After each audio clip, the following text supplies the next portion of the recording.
Consider the curve given by the equation y to the third minus xy is equal to 2. It can be shown that the derivative of y with respect to x is equal to y over 3y squared minus x. All right? Write an equation for the line tangent to the curve at the point -1, 1. All right, so we could figure out the equation for the line if we know the slope of the line and we know a point that it goes through, so that should be enough to figure out the equation of the line. So the line is going to have a form y is equal to mx plus b.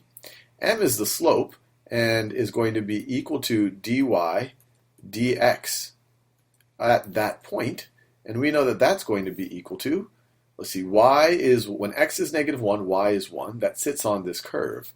So y is 1, so 1 over 3y squared, so 3 times 1 squared, which is 3, minus x. When y is 1, x is -1, or when x is -1, y is 1. So x is -1 here. And so this is the same thing as 3 plus +1. And so this is equal to 1/4. And so the equation of our line is going to be y is equal to 1/4 x plus b. Now we need to solve for b, and we know that the point -1, 1 is on the line, so we can use that information to solve for b. This line is tangent to the curve, so it includes this point, and only that point. That's what it has in common with the curve.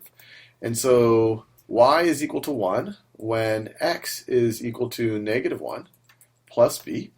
And so we have 1 is equal to -1/4 plus b. You add 1/4 to both sides, you get b is equal to, we could either write it as 1 1/4, which is equal to 5/4, which is equal to 1.25. We could write it any of those ways. So the equation for the line tangent to the curve at this point is y is equal to, our slope is 1/4 x plus, and I could write it in any of these ways.